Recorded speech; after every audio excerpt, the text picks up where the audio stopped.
오늘 하나님께서 우리에게 주시는 말씀은 마가복음서 1장 9절부터 11절까지 말씀입니다.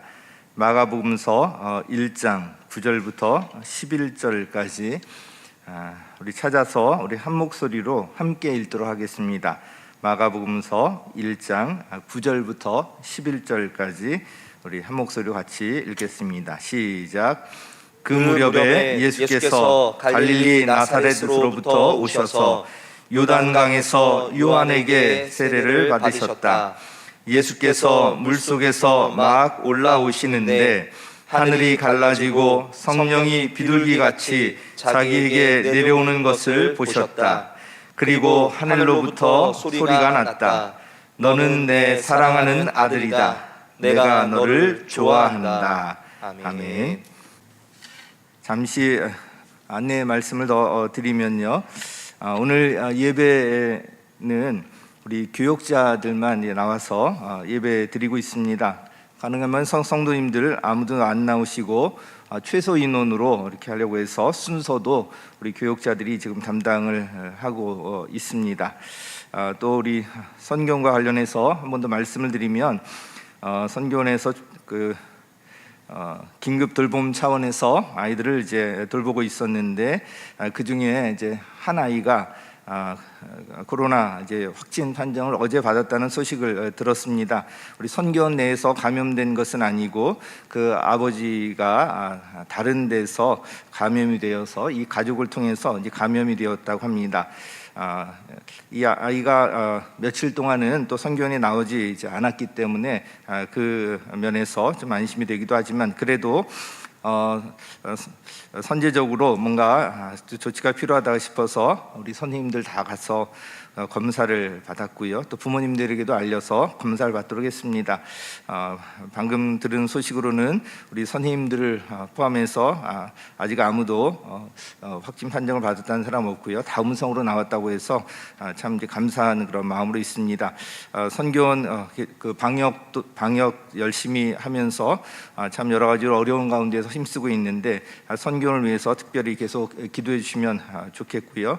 우리 교회를 위해서도 특별히 계속 기도했으면 좋겠습니다. 그래서 그런 차원에서 이제 내일 새벽부터 지난번과 달리 이 새벽에 나와서 제가 이 자리에서 이제 설교를 할 것이고요. 이걸 유튜브 생방송으로 송출할 예정입니다. 온 가족이 좀 같이 참여하면 좋겠다 싶어서 시간도 5시 아니라 30분 늦춰서 5시 30분으로 이렇게 했습니다. 지난번에 온라인으로 세겹줄 특별 새벽 기도회를 했었는데, 그때 많은 분들이 이 시간에 함께 참여해서 은혜를 같이 공유하고 이제 했었습니다. 이번에 특별 새벽 기도회라고 선포하고 시작하진 않지만, 그런 마음으로 내일 오전 5시 30분에 유튜브 옥수교회 채널 뜨시면 생방송으로 설교, 찬양, 기도가 같이 이제 진행이 될 것입니다. 5시 반에 다 같이 이 새벽 예배 참여하셔서 특별히 우리 교회뿐만 아니라 나라를 위해서도 참 기도할 때인데, 같이 이제 특별한 마음으로 2주 동안 새벽에 함께 기도했으면 좋겠습니다. 내일 새벽 5시 30분에 우리 온 가족이 함께 참여하시기를 다시 한번 부탁을 드리겠습니다. 그리고 우리 교회 소독이나 또 다른 방역 지침 철저히 잘 지키고 있으니까 안심하시면 되겠고요. 그러나 우리가 또 조심할 건 조심해야 되니까, 특별히 서울시에서 이렇게 방역에 굉장히 신경을 쓰는 모습은 그만큼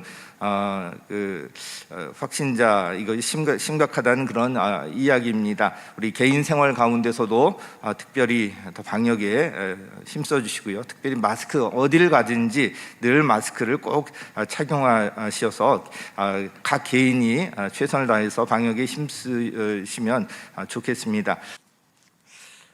오늘 이 예배는 우리 자녀들과 같이 온 가족이 함께 각 가정에서 온라인으로 드리고 있습니다. 우리 자녀들도 지금 함께 그 자리에 있을 텐데, 제가 할렐루야 하면 아멘 해보시기 바랍니다. 우리 유치부 친구들 할렐루야. 네. 우리 초등부 친구들 할렐루야. 네. 우리 청소년부 친구들 할렐루야. 네.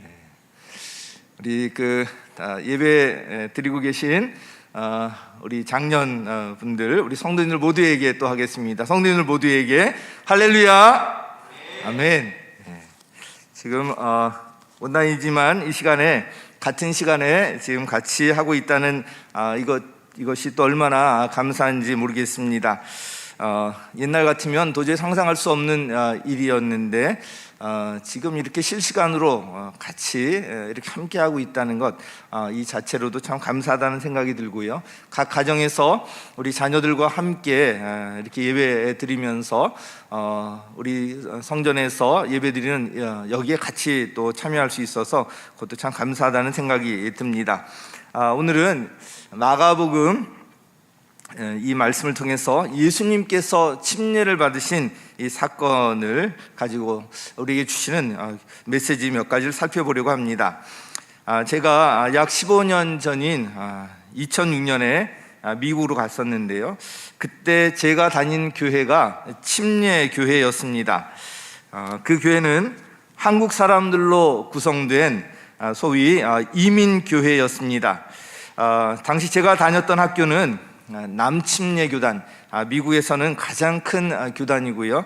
한국에서 장로교단이 제일 크듯이 미국에서는 이 침례교단, 특별히 남침례교단이 가장 큰 교단입니다. 그래서 서던 베프티스트 하면 미국에서 아주 잘 알려져 있는 교단인데요. 거기 소속된 서남 침례 신학원, 이름이 길어요. 그래서 Southwestern Baptist Theological Seminary, 그래서 SWBTS 이렇게 하고 있는데 지금 제가 이렇게 쓰다가 보니까 뒤에 BTS가 나오네요. 예.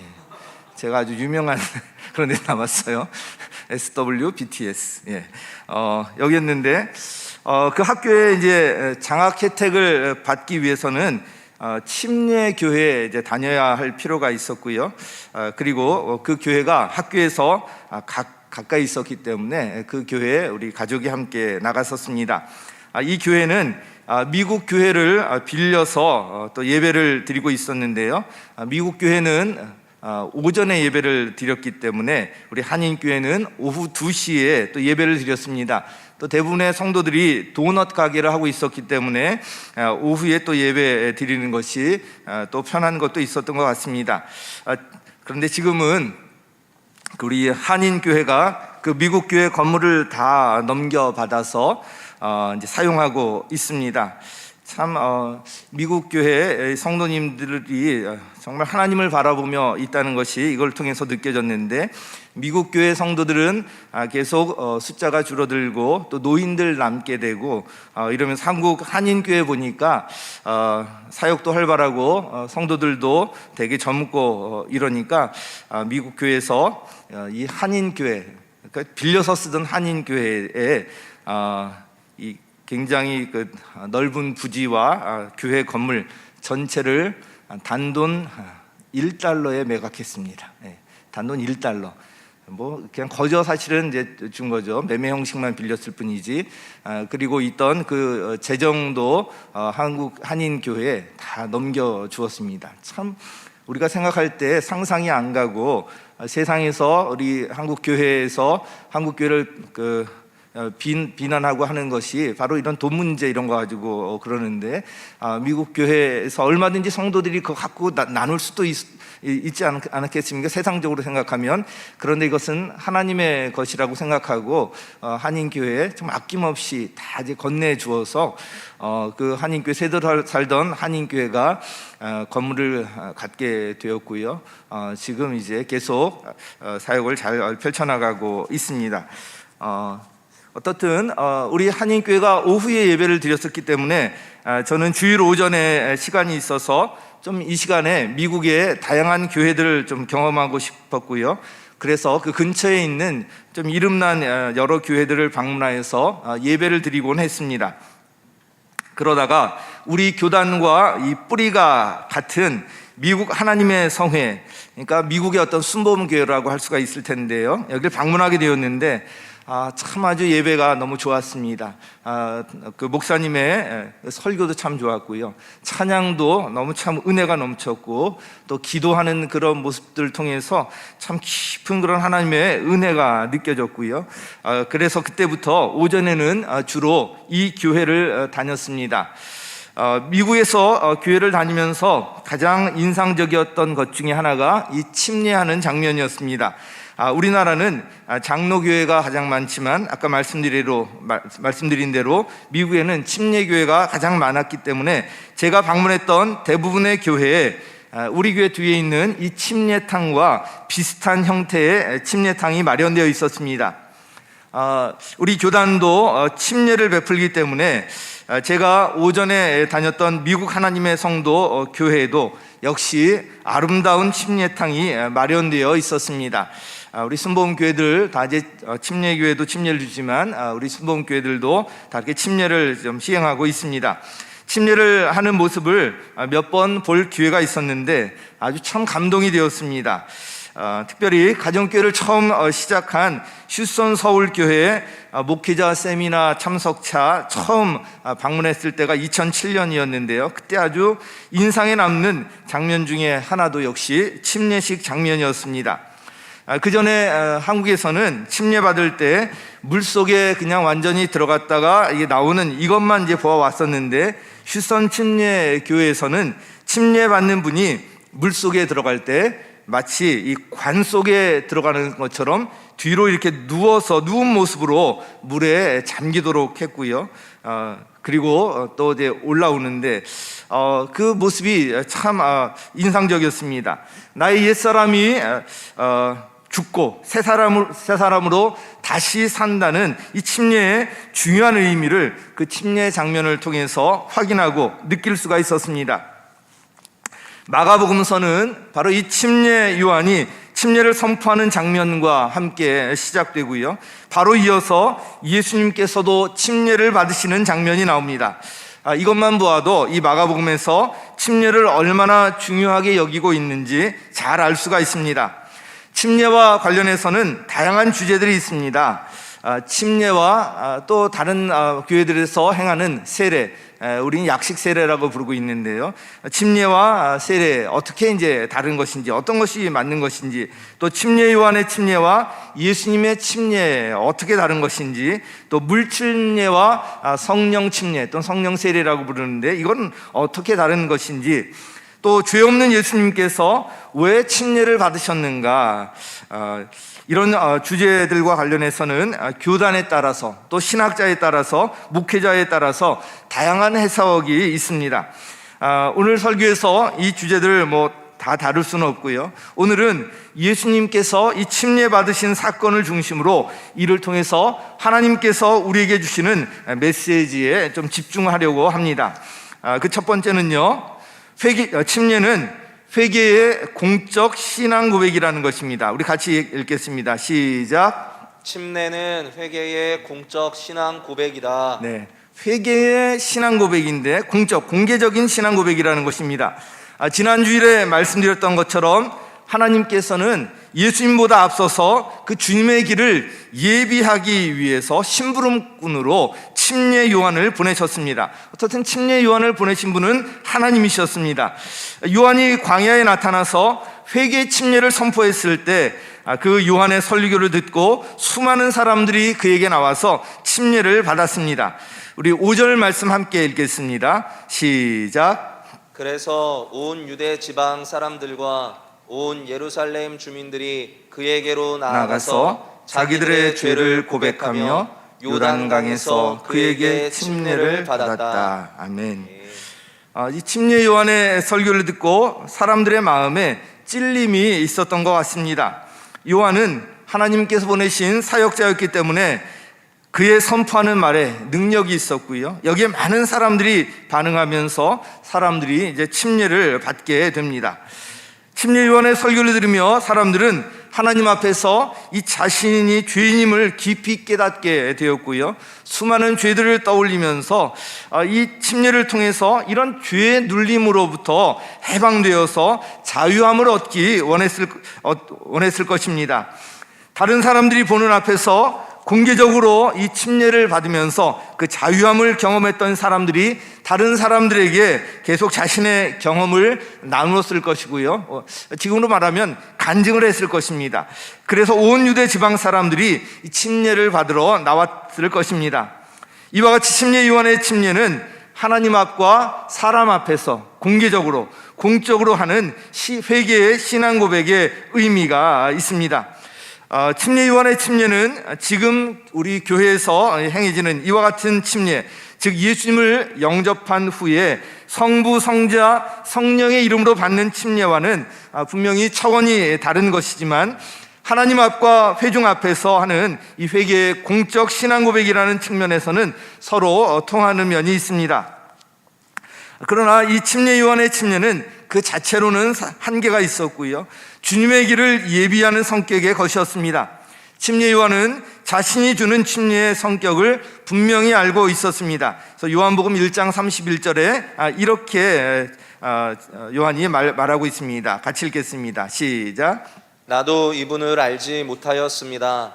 내가 와서 물로 침례를 주는 것은 이분을 이스라엘에게 알리려고 하는 것입니다. 네, 아멘. 그 침례 요한은 자신이 이렇게 물로 침례를 주는 것, 그 가장 중요한 목적이 바로 예수님을 이스라엘 백성들에게 알리려고 하는 것이다. 전체 알리려고 하는 것이다. 그래서 자신의 침례 주는 목적이나 자신의 위치를 분명히 알고 있었습니다. 그러면 예수님을 영접한 후에 우리가 삼위 하나님의 이름으로 받는 지금의 이 침례는 침례 요한이 행했던 침례와는 어떻게 다를까요? 여기에 여러 가지 해석이 있지만 저는 가장 중요한 핵심이 바로 예수님과의 연합이라고 믿고 있습니다. 예수님과의 연합. 성경에 그 의미가 분명하게 나와 있는데 로마서 우리 6장 3절만 한번 보도록 하겠습니다. 같이 읽겠습니다. 시작. 침례를 받아 그리스도 예수와 하나가 된 우리는 모두 침례를 받을 때에 그와 함께 죽었다는 것을 여러분은 알지 못합니까? 네, 제가 그 성경 구절 우리 그 세례를 침례로 이제 바꿔서 했습니다. 침례가 더 이제 바른 방법이라고 믿기 때문에 침례라고 이제 바꿔서 이렇게 하고 있는데, 침례를 받아서 그리스도 예수와 하나가 된 우리는 모두 침례를 받을 때에 그와 함께 죽었다는 것을 여러분은 알지 못합니까? 침례를 받을 때 예수님과 함께 죽었다는 거예요. 예수님께서는 우리를 위해서 십자가에 달려 죽으셨습니다. 물속에 잠기는 것은 나의 옛사람이 예수님과 함께 죽는 것을 말하는 거예요. 물속에 장례식을 치르는 것입니다. 그래서 관에 들어가듯이 이렇게 누워서 물속에 들어가는 거예요. 나는 이제 죽었다 하는 거예요. 그래서 제가 침례식 할 때 물속에 들어갈 때 아마 유심히 본 분들은 아시겠지만 제가 이렇게 멘트를 합니다. 우리는 예수와 함께 죽고 물속에 들어갈 때 나는 죽는 거예요. 예수와 함께 십자가에 달려 돌아가신 예수님과 함께 나의 옛사람, 나의 죄된 옛 본성을 가진 그 사람을 물속에 장례식을 치르고요. 그러나 예수님께서는 사흘날의 죽음에서 부활하셔서 부활의 첫 열매가 되셨습니다. 자, 이렇게 첫 열매가 되었다. 처음 믿는 분들은 이런 말이 뭔가 할 텐데, 예수님이 부활의 첫 열매가 되었다는 것은 예수님 믿는 우리들도 다 따라서 부활한다는 그런 이야기입니다. 자, 물속에서 다시 나오는 것은 부활하신 예수님과 함께 새 사람으로 거듭나는 것을 나타냅니다. 그래서 물속에서 일으킬 때 제가 이렇게 멘트합니다. 우리는 예수와 함께 삽니다. 물속에 들어갈 때 우리는 예수와 함께 죽고, 물속에서 나올 때 우리는 예수와 함께 삽니다. 이렇게 멘트하며 선포를 합니다. 물속에 잠길 때 죄로 가득한 나의 옛사람이 십자가에 달리신 예수님과 함께 죽고, 물속에서 다시 나올 때 내가 새 사람으로 부활하신 예수님과 함께 다시 살아나는 것, 이렇게 예수님과 연합하는 것이 침례의 가장 중요한 의미라고 믿고 있습니다. 자, 이 의미는 물속에 완전히 잠기는 침례가, 이 침수 침례가 아니고서는 나타낼 수가 없습니다.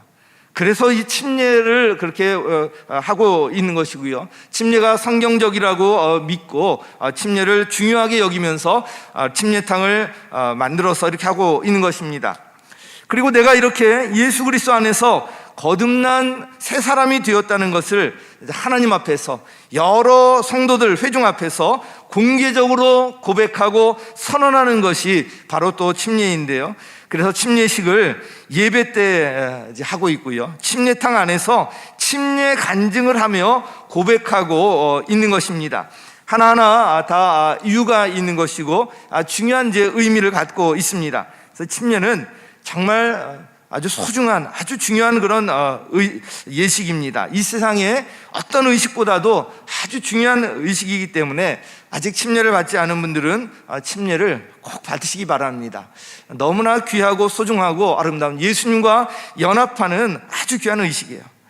자, 그리고 이 침례는요, 구원받은 후에 그 순종의 첫걸음이라고 저는 믿습니다. 같이 한번 읽겠습니다. 시작. 침례는 구원받은 후 순종의 첫 걸음이다. 네, 우리 9절 말씀 함께 읽겠습니다. 시작.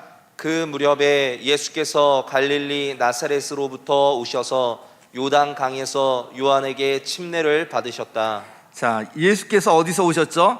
갈릴리 나사렛으로부터 오셔서 요단강에서 요한에게 침례를 받으십니다.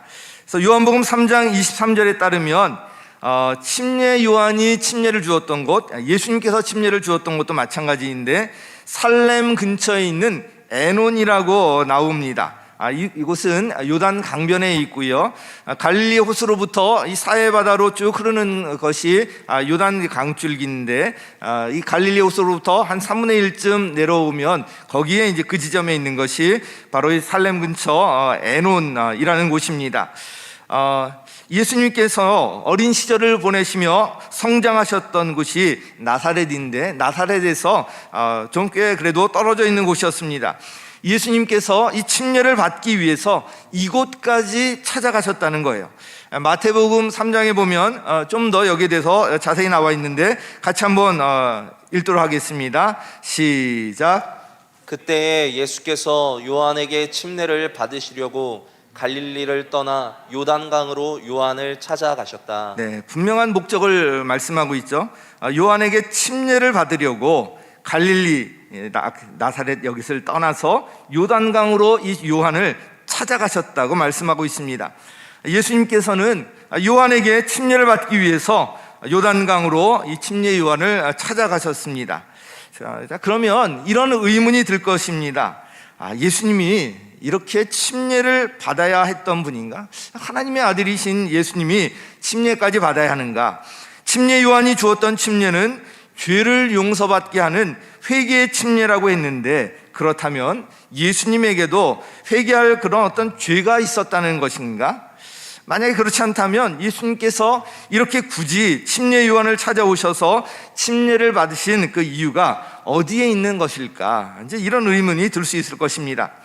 예수님께서 침례를 받으러 침례 요한에게 오셨을 때 요한도 상당히 당황했던 것 같습니다. 그래서 마태복음 3장 14절에 그래서 이렇게 기록되어 있습니다. 함께 읽겠습니다. 시작. 그러나 요한은 내가 선생님께 침례를 받아야 할 터인데 선생님께서 내게 오셨습니까? 하고 말하면서 말렸다. 네, 말렸다 이렇게 나오잖아요. 자신이 오히려 예수님으로부터 침례를 받아야 하는데 자기가 예수님에게 침례를 베푼다는 것은 말도 안 된다는 것입니다. 그래서 이제 말렸던 거예요. 침례 요한도 예수님께서 어떤 분이신지 어느 정도는 그래도 이제 알고 있었던 것 같습니다.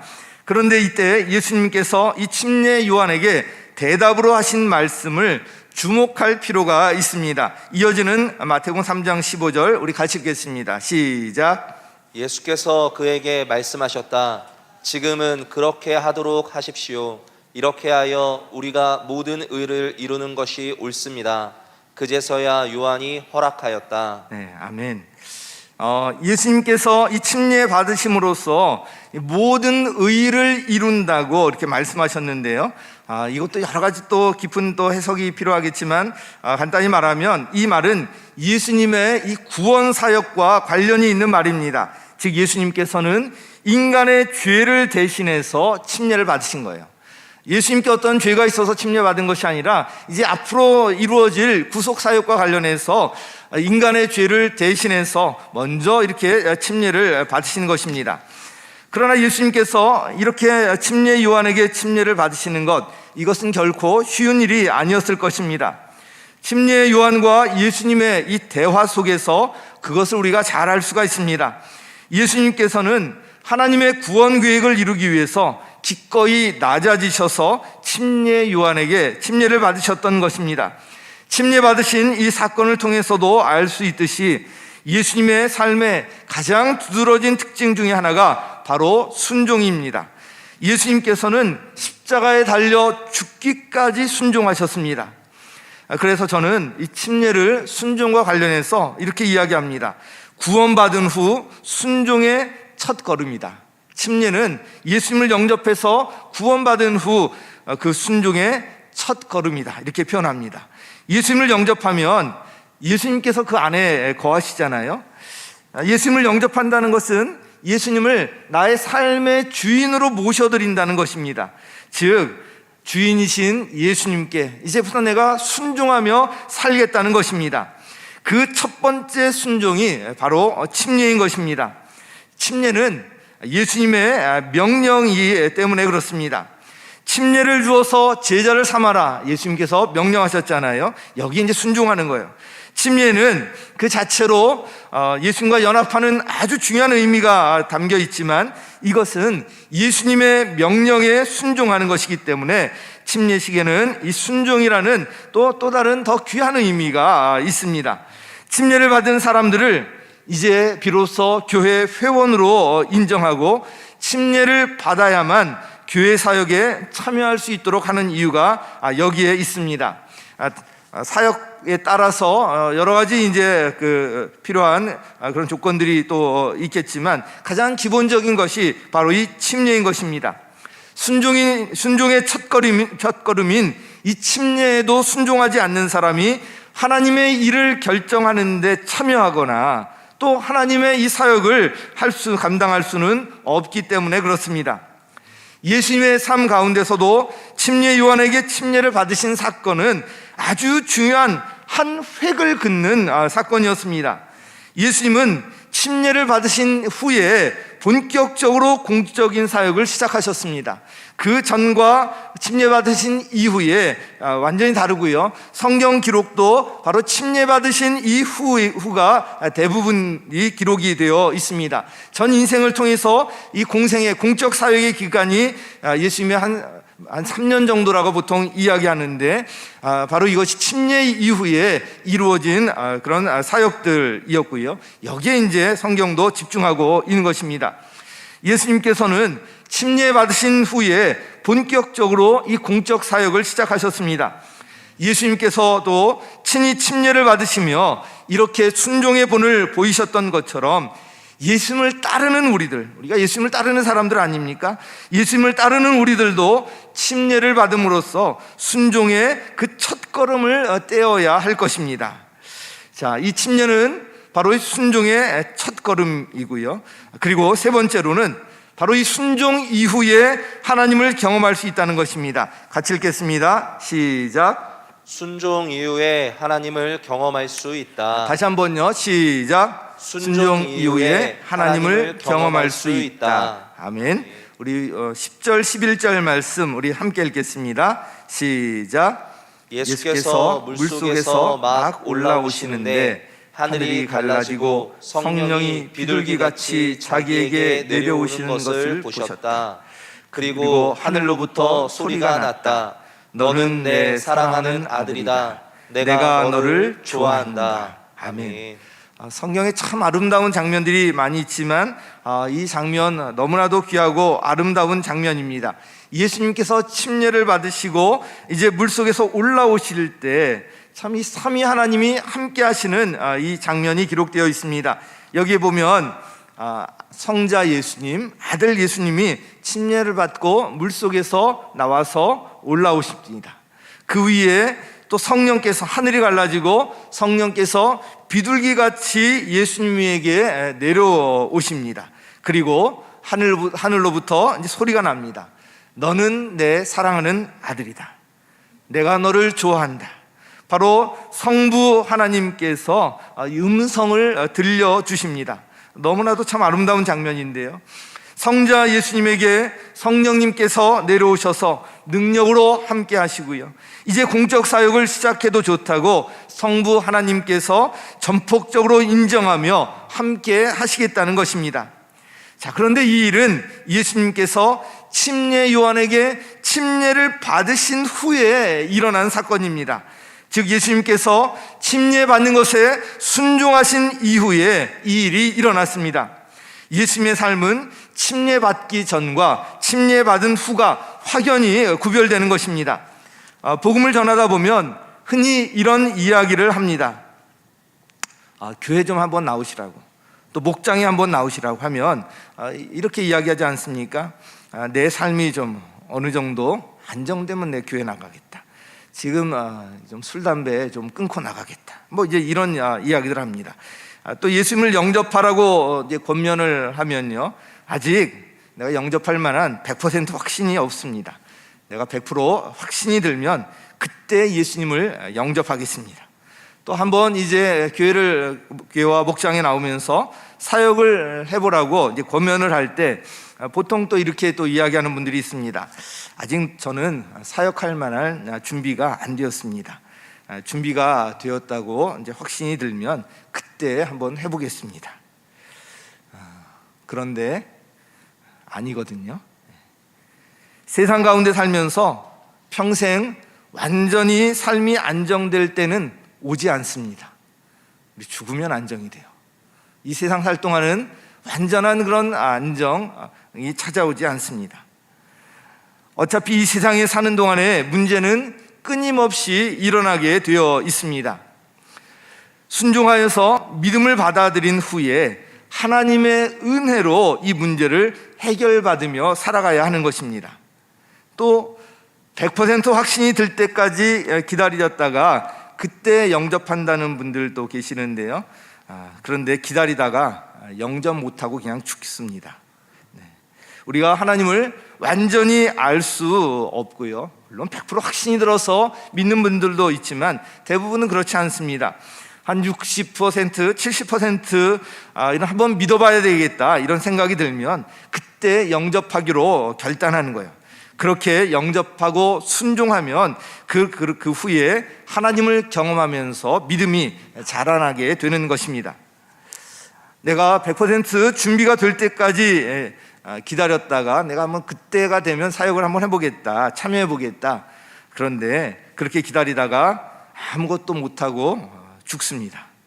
어차피 우리에게는 부족함이 있기 때문인데 부족함이 다 채워질 때까지 기다리는 것은 아주 어리석은 일입니다. 순종할 때 그 부족함을 하나님께서 채워주시는 거예요. 순종이 먼저입니다. 순종 이후에 하나님의 도우심과 하나님의 일하심을 경험하고 확인해 나가는 거예요.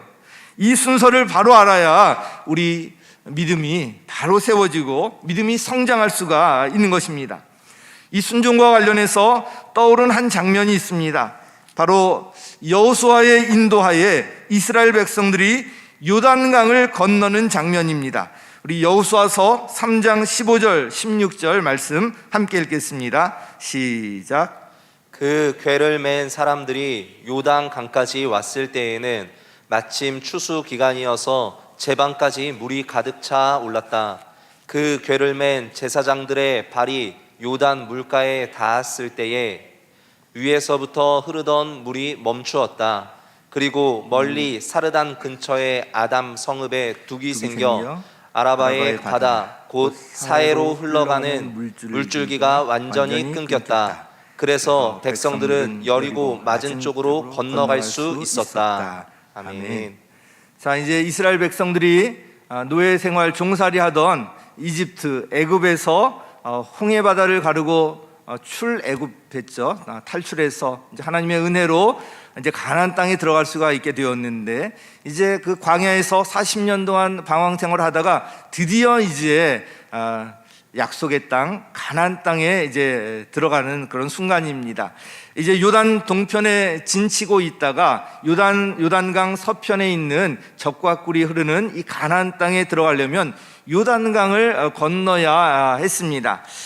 그때 이제 모세는 죽고 여호수아의 인도하에 출애굽 2세대 이하 그 백성들이 이제 요단강을 건너가야 되는데 수많은 백성들이 이제 건너가야만 했습니다. 그런데 마침 그때가 이 추수 기간이어서 이 제방까지 물이 가득 차 올랐다고 하고 있습니다. 원래 요단강은 보통 때는 그렇게 물이 많지 않은데 이 추수 기간이 되면 아주 제방까지 물이 차올라서 도저히 건널 수가 없는 그런 이제 상태가 되곤 했습니다. 자, 이 환경이나 조건을 보면 이 요단강을 지금 건넌다는 것, 이거 참 불가능해 보였습니다. 추수 기간이어서 제방까지 물이 가득 차올랐습니다. 이 건너다가는 다 빠져 죽기 십상인 것입니다. 또 수많은 사람들이 이 강을 건너야 했기 때문에 참 쉽지 않은 상황이었습니다. 자, 제사장들이 요단강 앞에 이르렀을 때 도저히 엄두가 나지 않았을 것입니다. 요단강을 지금 건너는 것은 이건 너무 무리합니다. 이건 하면 안 될 것 같습니다. 그냥 돌아가는 게 좋겠습니다. 뭐 이랬을 수도 있을 텐데, 그런데 그들은 주저없이 요단 물가에 발을 들여놓습니다. 제방까지 물이 가득 차 올랐는데 거기에 발을 들여놓는다는 것은 그냥 빠져 죽을 수도 있는 그런 상황 아닙니까? 그런데 요단 물가에 발을 들여놓았습니다. 이미 하나님께서 이 요단강을 건널 것을 말씀하셨고 그 말씀대로 순종한 것입니다. 자, 이렇게 순종하며 발을 물에 내디뎠을 때 놀라운 기적이 일어났습니다. 요단 강물이 멀리서 멈추고 거기 뚝이 이제 세워지고 물이 이제 그 흐르던 물이 끊기게 되고요, 마른 땅처럼 그 요단강을 건너가게 되었던 것입니다. 백성들은, 그 수많은 백성들이 그 마른 땅 건너듯이 요단강을 건너가는 기적을 경험할 수가 있었습니다. 이런 기적은 순종 이후에 경험할 수가 있습니다. 순종 이후에 하나님을 경험하는 것입니다. 이렇게 해주시면 내가 순종하겠습니다 아니거든요. 순종하면 하나님께서 경험하게 하시는 거예요. 예수님을 영접하면 하나님께서 벌써 평안을 주신다는 것을 많은 분들이 고백하잖아요. 예수님 영접한 분들이 한결같이 고백하는 것이 평안하다는 거예요. 이 평안의 기쁨을 언제 주시냐? 예수님을 영접할 때 주시는 거예요. 예수님을 영접하는 것이나 침례를 받는 것이나 사역을 하는 것이나 주저하지 마시기 바랍니다. 먼저 순종할 때 하나님을 경험할 수가 있고요, 하나님께서 확신을 주시는 거예요. 그래서 늘 이 순서를 기억하셔야 합니다. 우리 새해도 지금 사역 선택지 나눠드렸는데 어느 것이든지 자기 마음에 와닿는 거 있으면 바로 선택해서 한번 해보시기 바랍니다. 순종할 때 하나님께서 능력도 주시고 이것을 경험하게 하시는 거예요. 자, 우리 믿음은요, 우리가 순종하는 만큼 잘하게 돼요. 믿음은 그냥 잘하는 것이 아니라 순종하는 만큼 잘하게 돼요. 왜냐하면 우리가 순종할 때 하나님을 경험한다고 말씀드렸잖아요. 하나님을 경험하면서, 우리가 믿는 하나님은 살아계시기 때문에 그 하나님을 경험하면서 우리의 믿음이 자라나는 거예요. 우리가 믿음의 조상이라고 하는 그 인물이 누구죠? 바로 아브라함이잖아요. 아브라함을 왜 우리가 믿음의 조상이라고 하고 있습니까? 바로 그의 순종 때문입니다. 두 구절만 살펴보고 말씀을 마치도록 하겠습니다. 창세기 12장 4절 우리 함께 읽겠습니다. 시작. 아브람은 주님께서 말씀하신 대로 길을 떠났다. 롯도 그와 함께 길을 떠났다. 아브람이 하란을 떠날 때의 나이는 75이었다. 아멘.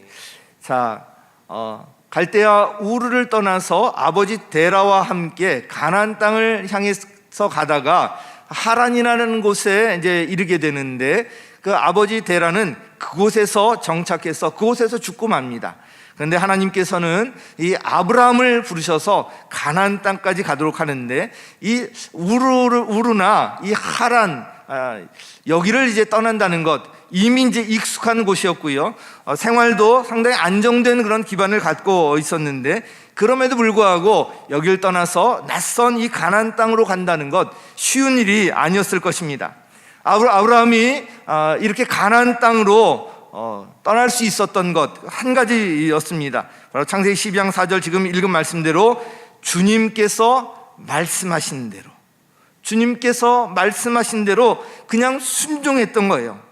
자, 이렇게 주님께서 말씀하신 대로 길을 떠나서 가나안 땅에 이르게 되었지만, 가나안 땅에 이르러서도 여러 가지 어려움들이 있었습니다. 아브라함이 믿음의 조상이다 이렇게까지 인정받기까지는 여러 가지 일들이 있었습니다. 그런데 이 아브라함이 이렇게 믿음의 조상으로 인정받은 가장 중요한 사건이 바로 아들 이삭을 바친 사건이었습니다. 아들 이삭은 약속의 씨였고요, 아브라함이 100세 되어서 낳은 아들이기 때문에 너무나도 소중한 그런 아들이었습니다. 그런데 하나님께서 이삭을 바치라고 하는 거예요.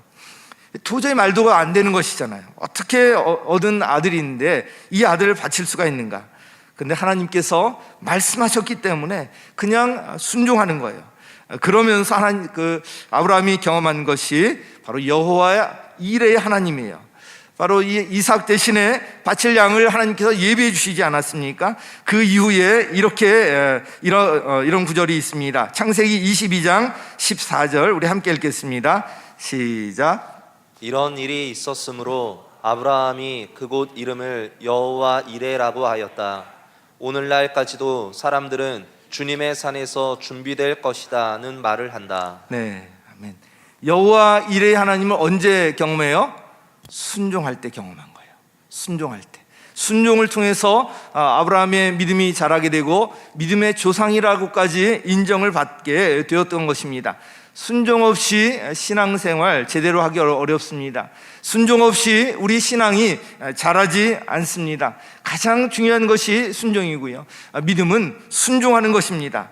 나는 환경이 이렇게 좀 바뀌면, 환경이 이렇게 주어지면 순종하겠습니다.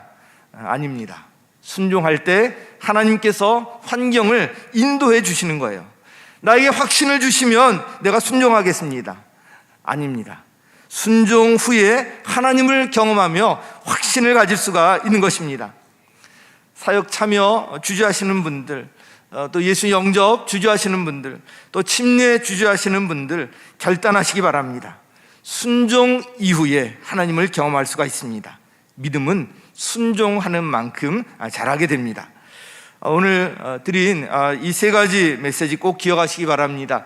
예수님께서 침례 받으신 이 사건을 통해서 우리에게 주시는 세 가지 메시지, 첫 번째는 침례는 회개의 공적인 신앙 고백이라는 것입니다.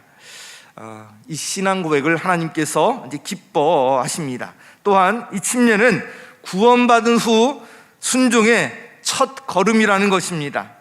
구원받은 후 순종의 첫 걸음이 바로 이 침례입니다. 침례 이후에 여러 가지 사역을 맡기시고요, 인도하시는데 예수님을 통해서도 이것을 확인할 수가 있습니다. 또한 순종 이후에 하나님을 경험할 수가 있습니다. 순종이 먼저입니다. 그리고 경험하고 확신을 갖고 그 믿음이 자라고 하는 거예요. 이 순서를 잘 아시기 바랍니다. 오늘 하나님께서 주신 음성으로 들으시고 오늘 말씀 잘 기억하여서 늘 순종하면서 하나님의 기적을 경험하고 또 믿음이 성장하고 하나님께 귀하게 쓰임 받으시는 저와 여러분 되시기를 예수님의 이름으로 간절히 축원합니다.